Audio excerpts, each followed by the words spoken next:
Hello बच्चों, कैसे हैं आप सभी। आई होप आप सभी बहुत अच्छे से होंगे और खूब अच्छे से पढ़ाई भी कर रहे होंगे। कक्षा की शुरुआत करते हैं। पाठ है हमारा बुद्धि और भाग्य। जीवन कौशल, चतुराई, बुद्धिमानी, आत्मविश्वास जैसे कौशलों को विकसित करना, नैतिक मूल्य, परिश्रम, विश्वास, सहृदयता आदि गुणों को विकसित करना। एक बार बुद्धि और भाग्य में किसी बात को लेकर बहस शुरू हो गई। बात अपनी जगह से हटकर आपस की तू मैं पर उतर आई। भाग्य ने बिगड़ कर कहा, मैं तुमसे बड़ा हूँ। समझदार बुद्धि हंसकर बोली, यह तो मैं भी कह सकती हूँ, पर फिर बहस बढ़ेगी। क्या यह अच्छा ना होगा कि हम दोनों अपनी अपनी शक्ति का प्रदर्शन करके देखें। जो जीतेगा वही बड़ा होगा। भाग्य ने इस बात को स्वीकार कर लिया। दोनों अपनी अपनी शक्ति के प्रदर्शन के लिए जगह की खोज में चल पड़े। चलते चलते उन्हें एक गड़रिया नजर आया जो शांत भाव से अपनी भेड़ें चला रहा था। उसे देख बुद्धि ने कहा, क्या तुम इसे वैभवशाली बना सकते हो? क्यों नहीं, मैं चाहूं तो सम्राट बना सकता हूं। भाग्य ने अभिमान से उत्तर दिया। बुद्धि मुस्कुराती हुई बोली, अभागा, कहीं सम्राट बनते बनते ब्राह्मणों से हाथ न धो दे। तो अब तुम अपने वचन से पीछे हटना चाहती हो? भाग्य ने गुस्से से कहा, नहीं, बिल्कुल नहीं, मुझे स्वीकार है। तुम इसे सम्राट बना दो। मैं जब इसे लोगों पर शासन करते देख लूंगी तब तुम्हारे सामने सिर झुका दूंगी, नहीं तो तुम्हें मेरे सामने सिर झुकाना पड़ेगा। ठीक है। यह कहते ही भाग्य ने गड़रिये पर अपनी कृपा का हाथ रखा और बुद्धि उसका हाथ छोड़कर एक दर्शक की तरह दूर जा खड़ी हुई। गड़रिया आगे बढ़ा। उसे रत्न जड़ित खड़ाओं का एक जोड़ा मिला। उसने उन्हें उलट पलट कर देखा और अपने पैरों में पहन लिया। फिर प्रतिदिन की तरह अपनी भेड़ बकरियां चराने लगा। एक दिन वहां से किसी दूसरे देश का सौदागर गुजर रहा था। अचानक उसकी नजर गड़रिये के पैरों पर पड़ी। उसने हैरानी से पूछा, यह तुमने किस चीज की खड़ाऊ पहन रखी है? ये पत्थर की है और बड़ी भारी है, घिसती भी बिल्कुल नहीं। गड़रिये ने सरल भाव से उत्तर दिया, क्या तुम इन्हें बेचोगे? बेचना क्या होता है? यदि तुम्हें पसंद है तो तुम इन्हें ले जाओ। इस पत्थर की जोड़ी को तुम्हारे सिवा खरीदेगा भी और कौन? अच्छा बताओ, तुम्हें इसकी क्या कीमत दूं? क्योंकि यह खड़ाऊ का जोड़ा मुझे बहुत पसंद है। मैं इसे हर कीमत पर खरीदने के लिए तैयार हूँ। अरे, मुझे कुछ नहीं चाहिए, बस तुम मेरी झोपड़ी में एक बोरी भुने हुए चने रखवा दो। मैं रोज गांव जाने पर थक जाता हूँ, खा पी कर यही मस्त पड़ा रहा करूँगा। सौदागर ने प्रसन्नता से चने की बोरी वहां रखवाई और खड़ाऊ का जोड़ा लेकर अपनी राह चल दिया। अपने देश पहुंचकर उसने वह खड़ाऊ का जोड़ा वहां के महामंत्री को भेंट कर दिया ताकि उसे व्यापार में और अधिक सुविधाएं मिल सके। इधर गड़रिये ने नंगे पांव देख भाग्य ने रत्नों से जड़ा हुआ एक और बढ़िया खड़ाऊ का जोड़ा उसके सामने रख दिया।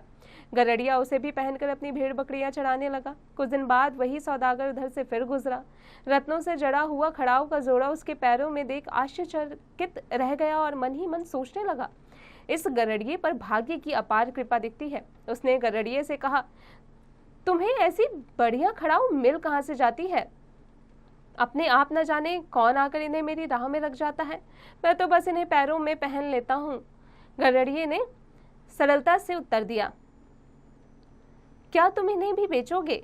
हाँ हाँ, ले लो। यह कहकर गड़रिये ने अपने पैरों से खड़ाऊ उतारकर व्यापारी के सामने रख दी। व्यापारी मन ही मन सोचने लगा कि अपने देश चलकर वहां के सम्राट की सेवा में इन्हें भेंट करूंगा। इसके बाद सम्राट से अपना मेल जोल भी बढ़ा जाएगा। उसने अब की बार 2 बोरी चने और 10 भेली गुड़ गड़रिये की झोपड़ी में रखवा दी और खड़ाऊ लेकर अपनी राह चल दिया। अपने देश जाकर वह सम्राट से मिला और अच्छी तरह सजाकर खड़ाऊ का जोड़ा उन्हें भेंट किया। सम्राट इतनी बेशकीमती खड़ाऊ को देखकर स्तब्ध रह गए। बोले, वाह, बहुत ही सुंदर खड़ाऊ है, तुम्हें कहाँ से प्राप्त हुई? सौदागर बोला, भारत सम्राट मेरे मित्र हैं। शिकार के समय मैंने उनके प्राणों की रक्षा की थी। इस पर खुश होकर उन्होंने खड़ाऊ मुझे पुरस्कार में दी। मैंने सोचा इतनी बहुमूल्य खड़ाऊ सम्राट के पास ही शोभा देंगी। आशा है आप इस दास की तुच्छ भेंट को स्वीकार करेंगे। सम्राट ने सौदागर की प्रार्थना स्वीकार कर ली। पुरस्कार के तौर पर सम्राट ने उसे 1 लाख मुद्राएं दी और पूछा, क्या भारत सम्राट के कोई जवान पुत्र भी हैं? अभी वे खुद जवान और अविवाहित हैं, बड़े ही शांत हैं और सज्जन हैं। सौदागर के पास अब झूठ बोलने के सिवा कोई चारा नहीं था। वह हर तरह से सम्राट को खुश करना चाहता था। कैसा रहे यदि उनके साथ हमारी राजकुमारी का विवाह हो जाए? अति सुंदर। वे इसे अपना सौभाग्य ही समझेंगे। सौदागर की आंख में इस समय लाखों रुपयों की बेशकीमती खड़ाऊ पहने हुए गरड़िया घूम रहा था। सम्राट ने प्रसन्न होकर सौदागर को हर तरह की सुविधाएं और राजदूत की पदवी दे दी। बोले, अब तुम जाकर अपना काम शुरू करो। सौदागर प्रणाम करके चला तो गया, पर उसका दिल चिंता के बोझ से दबा हुआ था। ऊंटों पर सैकड़ों मन पीतल लदवाकर वह फिर व्यापार के लिए निकला। चलता चलता वह वहीं उस गरड़िए की झोपड़ी के पास पहुंचा। गरड़िया दूर कहीं भेड़ें चराने गया हुआ था। सौदागर ने अपने नौकरों को ऊंटों से सामान उतारकर पड़ाव डालने की आज्ञा दे दी। धरती पर पीतल के सिल्लियों का ढेर लग गया। चारों ओर ही खेमे गड़ गए। शाम को गरड़िया लौटा। दोनों एक दूसरे को देखकर खिल उठे। गरड़िए के पैरों में अब एक और बेशकीमती खड़ाऊ का जोड़ा था। यह देखकर सौदागर के आश्चर्य की सीमा न रही। सोचने लगा, जरूर यह आदमी कोई जादूगर है। भाग्य पूरी तरह से इसे सहयोग देने पर तुला हुआ है और इस मूर्ख को पता नहीं कि वह अपने पैरों में कितनी कीमती चीजें पहने हुए है। फिर सोचने लगा, देखने में भी सुंदर है, इसे सम्राट क्यों न बनाया जाए। कुछ रुपया मेरे पास भी है, यह चारागाह और इधर उधर की जमीन खरीद लूंगा, यही महल और किला बनवा लूंगा, कुछ सैनिक और नौकर रखवा लूंगा और फिर विवाह के बाद जो कुछ दहेज मिलेगा वह सब भी तो अपना ही होगा। यह राजा और मैं मंत्री। यह सोचते हुए उसके होठों पर मुस्कान नाचने लगी। भाग्य ने उसके हृदय के भाव पढ़े, खिल उठा। बुद्धि मुस्कुरा उठी। भेड़ बकरियों को अपनी अपनी जगह बांधकर थका हुआ गरड़िया पीतल की सल्लियों के ढेर के सहारे साथ सहारा लेकर बैठ गया और सौदागर से बोला, अब की बार तुम बहुत जल्दी लौट आए। हाँ, बहुत काम आ पड़ा था। अब मैं तुम्हारे पास कुछ दिन रहूंगा, तुम्हें ऐतराज तो नहीं? अरे वाह, कैसी बातें करते हो, जंगल में मंगल हो जाएगा। बस मेरी भेड़ बकरियों को तुम्हारा कोई आदमी न छेड़े। अरे अब तुम इन भेड़ बकरियों की चिंता मत करो, मैं तुम्हें सम्राट बनाने वाला हूँ। सम्राट? वह क्या बला होती है? गरड़िए ने हैरानी से पूछा। सम्राट महाराज, मतलब कि आसपास के इलाके के जितने भी आदमी हैं वह सब तुम्हारी चाकरी करेंगे। मैं अपने देश की राजकुमारी से तुम्हारा विवाह भी करवाऊंगा। मेरा विवाह? तुम्हारी बातें तो मेरी समझ में आ ही नहीं रहा। पर ठीक है, जो तुम्हारी इच्छा हो सो करो, बस मेरी भेड़ बकरियों को कुछ न कहने। यह कहते कहते वह अजीब मूर्खता से हंस दिया। तभी अचानक सौदागर की नजर पीतल की ढेर पर पड़ी। वह आंखें फाड़कर देखता ही रह गया। पीतल में एक अजीब तरह की चमक आ गई थी। अब वह पीतल का नहीं, सोने का ढेर था। वह सोचने लगा, ओह, यह आदमी कितना भाग्य का बली है। इसे सम्राट बनाना कुछ कठिन काम नहीं, यह तो सम्राट बनाया है। भाग्य ने जीते हुए वीर की तरह अभिमान से बुद्धि की ओर देखा। बुद्धि ने मजाक में ही उत्तर दिया, कोई बात नहीं, अभी आगे बढ़ो। सौदागर ने अपना सोचा हुआ काम शुरू कर दिया। सोना बेचकर जमीन खरीदी, महल और किला बनवाया, सेना भर्ती की। अब बेशुमार दौलत उसके पास थी। वहां के जागीरदारों को मुंह मांगा रुपया देकर कुछ जागीरें भी खरीद ली थी। गरड़िए के लिए बढ़िया बढ़िया कपड़े बनवाए। सजा हुआ गरड़िया शक्ल सूरत से तो अब राजा लग रहा था, पर वास्तव में उसे राजा का अर्थ भी नहीं पता था। धीरे धीरे सौदागर ने उसकी भेड़ बकरियां भी इधर उधर कर दी। जब गरड़िए ने पूछा तो कह दिया, रात में खुलकर न जाने कहाँ चली गई।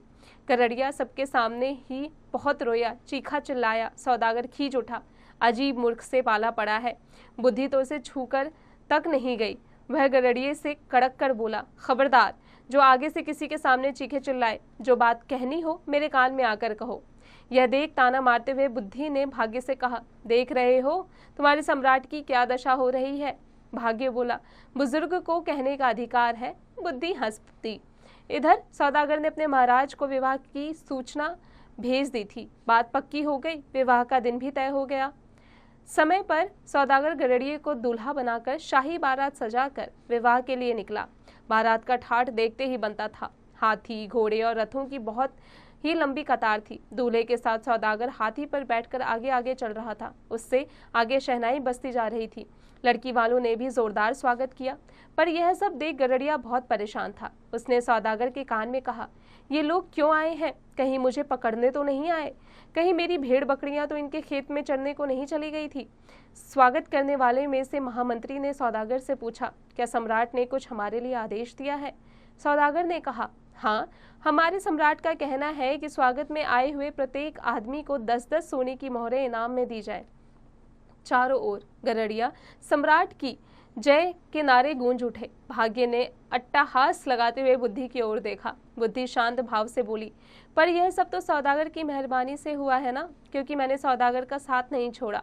सौदागर के सहारे मैं और तुम अपनी अपनी मंजिल की ओर बढ़ रहे हैं। इस कहानी के अंत में हमारी हार जीत का फैसला होगा। बात आगे बढ़ी। बारात की अगवानी हुई, दावत का रंग जमा, फिर रात को भावरे पड़ी। भावरों के बाद दूल्हा बना गड़रिया चित्रशाला में चला गया। वह बहुत परेशान था, डर के मारे उसका बुरा हाल था। वह बार बार सोचता, आखिर यह कब सब क्या था। मैं फिजूल सौदागर के चक्कर में पड़ा। आधी रात को गड़रिये को पायलों की रुंझुन की आवाज़ सुनाई पड़ी। पायलों की रुंझुन ने गड़रिये के मन में बेहद डर भर दिया। वह कांप उठा। उसने बचपन में भूत प्रेतों और डाकनियों की कहानियां सुनी थी कि वह रात के समय आकर लोगों को मार डालती है। उसने अनुभव किया कि वह आवाज़ निकट आती जा रही है। कुछ देर बाद किसी ने कमरे का दरवाज़ा खटखटाया। वह भय से पीला पड़ गया। उसका दम फूला। अपने बचने का अब उसे कोई उपाय नहीं सूझ रहा था। वह लपका और खिड़की से नीचे छलांग लगाने लगा। अब उसकी मौत नज़दीक थी। तभी बुद्धि ने भाग्य से कहा, इसे बचाओ, तुम्हारा सम्राट मौत के मुंह में जा रहा है। भाग्य चुपचाप खड़ा था। उसकी समझ में कुछ नहीं आ रहा था। वह झुंझलाकर बोला, क्या करूं? अजीब मूर्ख से पाला पड़ा है। तुमसे बन पड़ता है तो तुम ही इस मूर्ख को मरने से बचाओ। मैं अपनी हार मान लूंगा। तथास्तु, ऐसा ही हो। यह कहकर बुद्धि गड़रिये के दिमाग में घुस गई। बुद्धि के आते ही ऊंचाई से धरती को देख गड़रिये ने सोचा, नीचे गिरकर मरने से क्या लाभ, और फिर राजमहल में डाकनियों का क्या काम।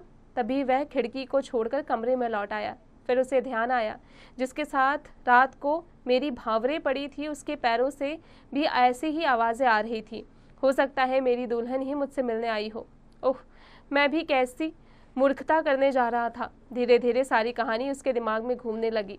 अब उसने हंसते हुए द्वार खोले, दुल्हन का स्वागत किया। दोनों खिल उठे। दूसरी ओर भाग्य बुद्धि के सामने अपनी हार मानकर सिर झुकाए खड़ा था।